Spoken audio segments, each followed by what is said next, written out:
ada nabi yang senengane ngurus wong fasik, Nabi Isa. Karena berpikiran nabi itu tabib, ya tabib itu yudawil mar untuk mengobati yang ada nabi kayak Nabi Yahya. Karena kalau orang kayak kamu tak suruh ngobati orang fasik, kira-kira katut tak sing fasik tobat. Cara rohin tak cul ngobati wong wayu, kira-kira sing katut sapa? Sing ayu dadi ngaji apa sing ngaji dadi ya ukur dhewe nek ora kuat niru Nabi Yahya, nek kuat niru Nabi Isa. Tapi kowe ora nabi masalah. Ya sudah yang penting roh ilmunya bahwa dulu itu biasa. Assalamualaikum warahmatullahi wabarakatuh. A'udzubillahi minasyaitonirrajim. Bismillahirrahmanirrahim. Alhamdulillahirabbil alamin. Allahumma shalli ala sayyidina Muhammadin. Amma ba'd. Saya ini NU dan saya sangat mencintai organisasi NU ini ya. Saya mohon kepada warga Nahdiyin, jangan mau diadu domba, dipecah belah itu jangan mau. Apalagi mencaci sesama ulama NU hanya karena tidak sepaham dengan guru-guru ngaji kita. Perbedaan pendapat antar ulama itu biasa dari dulu sampai sekarang, bahkan dari zaman Mbah Hashim Asy'ari dan Kiai Haji Ahmad Dahlan. Tapi mereka saling menghargai, tidak serta mereka hanya karena perbedaan lalu mencaci. Justru mereka saling menghargai. Dan ini yang dinamakan hasanah ilmu. Kalian mau ikut pendapat yang mana, silahkan, asal jangan mencaci ulama yang tidak sepaham dengan guru ngaji kita. Mereka ini orang berilmu dan punya sanad ilmu. Sehingga dengan pendapat apapun kepada mereka ya kita harus hormat, karena mereka ini berdakwah demi kemaslahatan umat, khususnya NU ini ya. Sekarang saya khawatir karena dengan warga NU ini kita saling menghujat ya, hanya karena tidak sepaham dengan guru ngaji kita. Seperti yang satu ikut NU garis lurus, yang satu ikut NU Nusantara. Dan ini yang menjadi masalah dalam organisasi NU ini ya. Semuanya itu sama-sama NU semuanya itu. Tidak ada yang terpisah dari NU. Dan tidak ada yang punya maksud atau niat buruk untuk merusak NU.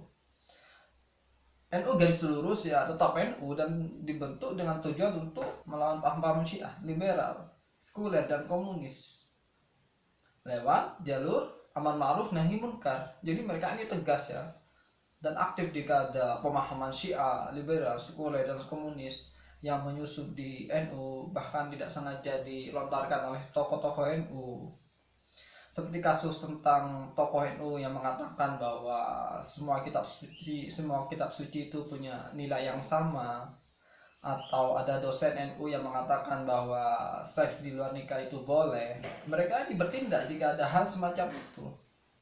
Semuanya itu demi kemaslahatan umat ya. Begitupun dengan NU Nusantara, tetap NU dan tidak menyimpang dari NU ya. Tujuannya ya dibentuk untuk melawan pemahaman Wahabi yang suka mencaci maki cara ibadah kita, yang mengatakan ziarah kubur itu sesat, menabur bunga itu bid'ah, tahlilan bid'ah, maulidan bid'ah dan lain-lain sebagainya. Ya, ini tujuannya Islam Nusantara yang dibawa bimbingan oleh Mbah Hashim Asy'ari.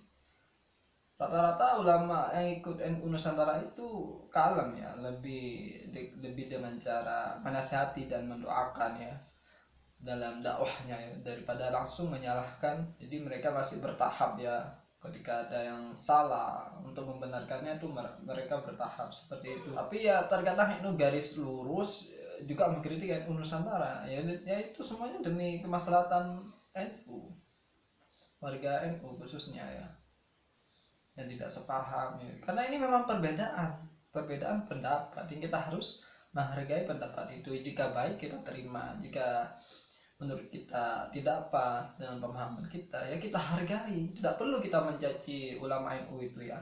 Dan ini perbedaan, dan itu perbedaan itu biasa. Ulama dulu sampai sekarang itu ya tradisi kritik mengkritik, perbedaan pendapat itu biasa. Meskipun begitu mereka saling menghargai dan kita ikuti. Jangan sampai hanya karena tidak sepaham dengan kita lalu kita menghujat, mencaci. Itu tidak boleh. Dari NU harus bersatu ya. Jangan sampai hanya karena perbedaan ini kita terpecah belah. NU harus bersatu dan menerima perbedaan pendapat. Ya inilah NU ya. Pusatnya para ulama dan tempatnya khazanah ilmu. Khazanah ilmu agama Islam yang harus kita jaga dan kita pertahankan untuk membentengi paham-paham Wahabi, Komuni, Syiah, liberal, dan sekuler. Dan untuk meneruskan perjuangan Nabi Muhammad SAW yang paling penting pokoknya. Jadi pesan saya ini, kita ini harus bersatu NU ini, jangan terpecah belah mau diadu domba. Kita harus menerima perbedaan pendapat, menghargai ulama, tidak sepaham dengan guru-guru ngaji kita. Seperti itu ya. Seperti dalam ceramahnya Gus Baha berikut ini, bagaimana beliau memaparkan tentang cara menyikapi perbedaan dalam ulama. Berikut kita dengarkan ya. Saya punya sanad sampai Sufyan bin Uyainah, itu termasuk gurunya Imam Syafi'i. Ya, gurunya Imam Syafi'i itu yang paling masyhur itu Muslim bin Khalid Az-Zanji ketika kecil. Beliau diajari sufi oleh Sufyan bin Uyainah. Kemudian ngaji hadis sama Imam Malik. Cuma di Indonesia yang terkenal beliau hanya muridnya siapa? Imam Malik. Sebenarnya dia ngaji lama itu malah sama Sufyan bin Uyainah. Sufyan bin Uyainah ini yang punya riwayat bahwa Nabi Isa dan Nabi Yahya pernah bertemu.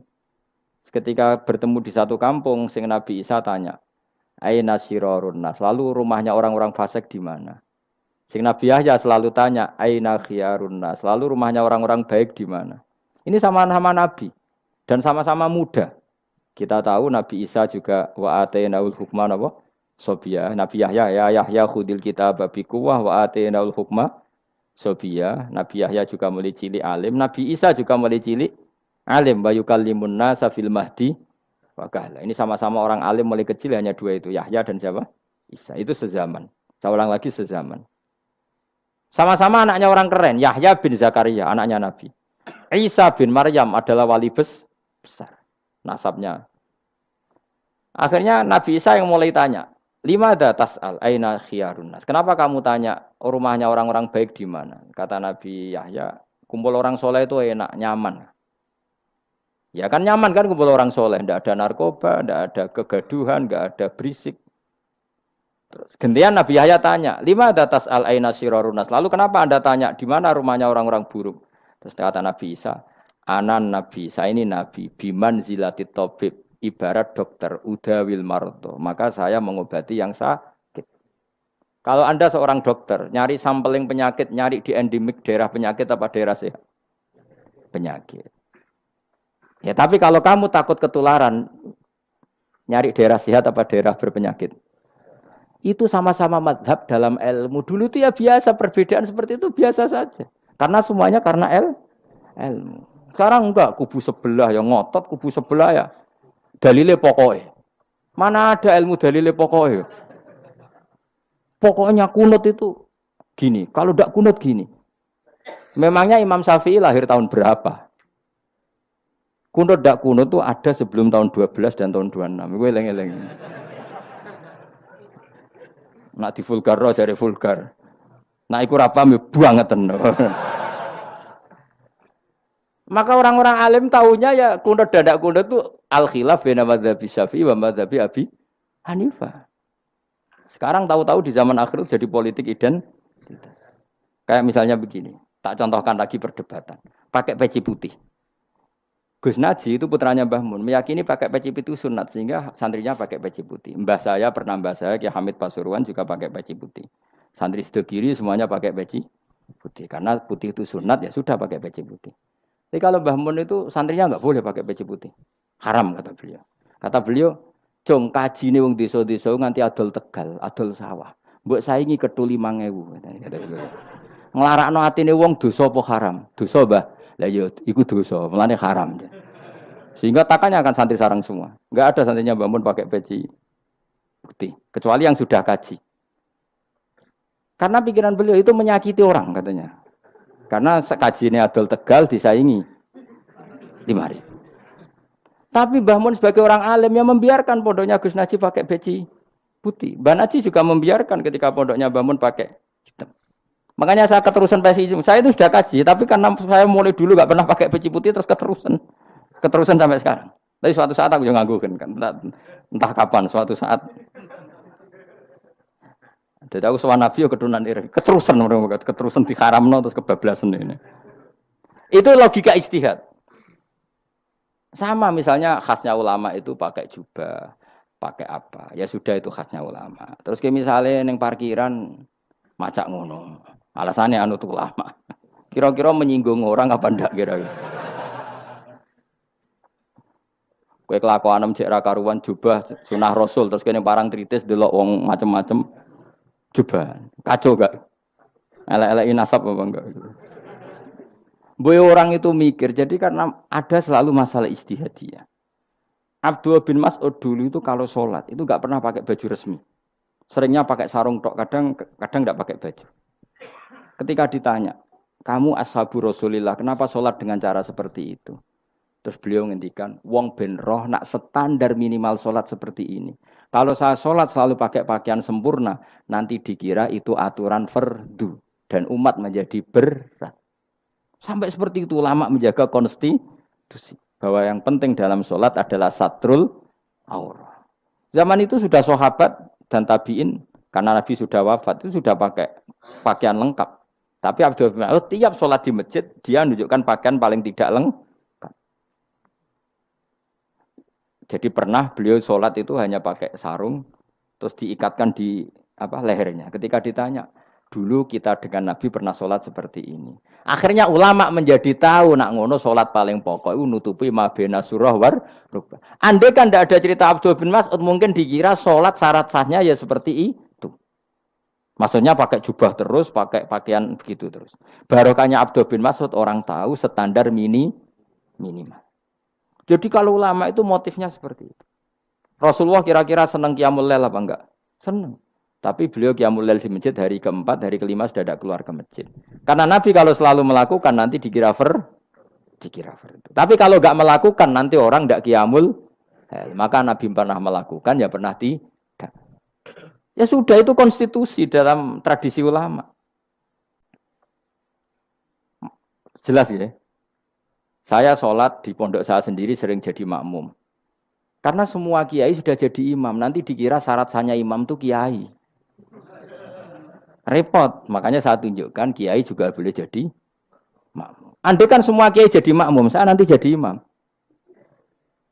Ya semua ulama mulai dulu tradisinya gitu. Karena yang dikatakan fardu kifayah itu kalau sudah ada yang melakukan, yang lain tidak usah. Biar seimbang.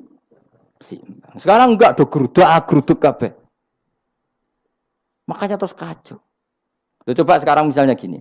Andai kan semua orang melakukan kebenaran kesunatan, yaitu misalnya semuanya ambisi iktikaf ning masjid. Terus tidak ada orang melakukan kebenaran ngrumat yatim, ngrumat jenazah, ngrumat jalan-jalan raya. Kan kacau. Mergo semuanya satu variasi kebenaran iktikaf ning masjid. Yatime sedang do mati, mergo do iktikaf kabeh. Tapi baru kaya ana sing iktikaf ning perapatan, nek ana wong tiba iso nulung, nek ana wong kesasar iso tako. Baru kaya wong sing iktikaf ning perapatan. Sayange terus bidung-bidung barang ku sayange. Sakjane niat iktikaf ku sah. Nawaitul iktikaf linusratit thoriq. Niat ingsun iktikaf nulungi dalan ben nek ana wong butuh. Coba sekarang, orang yang kecelakaan, pertolongan emergensi orang yang iktikaf di jalan apa yang di masjid? Di jalan, barokahnya banyak itu tim SAR gratis. Umpama do niat soleh kabeh bumine pangeran, sah mbok iktikaf. Mulai sesuk gak apa-apa, iktikaf ning perapatan. Tapi buktikan kamu tidak berbuat macam atau tulisi relawan orang tersesat. Jadi ajane kebaikan itu ada di mana-mana. Makanya Nabi menyatakan kebaikan orang itikaf ya dikatakan Nabi baik. Orang yang jalan-jalan kemudian ada duri disingkirkan juga disifati Nabi orang baik. Orang yang rumah yatim disifati Nabi orang. Bahkan orang yang hubungan intim dengan istrinya sama Nabi ya disifati orang baik. Sampai sahabat tanya, masa urusan gitu dapat pahala ya Rasulullah? Loh iya, andai kan itu sama orang lain kan malah dosa. Berhubung sama istrinya maka dapat pahala. Kayak apa Nabi ngitung kebaikan sekian banyaknya. Tahu-tahu di zaman akhir kubunya saja yang baik. Ini apa-apaan? Yang kulo iskal deh. Yo mareni yo tobat yo. Kebaikan adalah sesuatu yang dikatakan Allah baik di kubu kita maupun di kubu sebelah. Mau kubu sebelah ya apa saja. Baik di partai kita maupun di partai sebelah. Maupun di ormas kita maupun ormas sebelah. Karena semua kebaikan otoritasnya di Allah Subhanahu. Ada nabi yang senangane ngurus wong fasik, Nabi Isa. Karena berpikiran nabi itu tabib, ya tabib itu yudawil mar untuk mengobati yang ada nabi kayak Nabi Yahya. Karena kalau orang kayak kamu tak suruh ngobati orang fasik, kira-kira katut tak sing fasik tobat. Cara rohin tak cul ngobati wong wayu, kira-kira sing katut sapa? Sing ayu dadi ngaji apa sing ngaji dadi ya ukur dhewe, nek ora kuat niru Nabi Yahya, nek kuat niru Nabi Isa. Tapi kowe ora nabi masalah. Ya sudah, yang penting roh ilmunya. Bahwa dulu itu biasa. Nah khilafnya ulama kira-kira seperti itu. Yang peci putih ya silahkan gue iling-ilingan, nak putih itu sunat. Tapi sing ireng, piye-piye kaji desa itu disaingi ketu 5.000 gak terima aja. Yakin deh bos. Nah saya ini mulai kecil di sarang. Tapi mertua saya itu keluarga Pasuruan. Jadi saya ya, lucunya saya kalau ngajar di Pasuruan pakai peci hitam. Sebagian santri separuh pakai peci hitam menghormati saya. Sebagian pakai putih menghormati kiainya. Jadi jadi saya lihat ini ya sepanjang sejarah kalau saya ngajar itu jadi warna-warni itu karena tadi saya kaget kok banyak yang pakai peci hitam. Menghormati jenengan, yang putih masih banyak-banyak separuhan.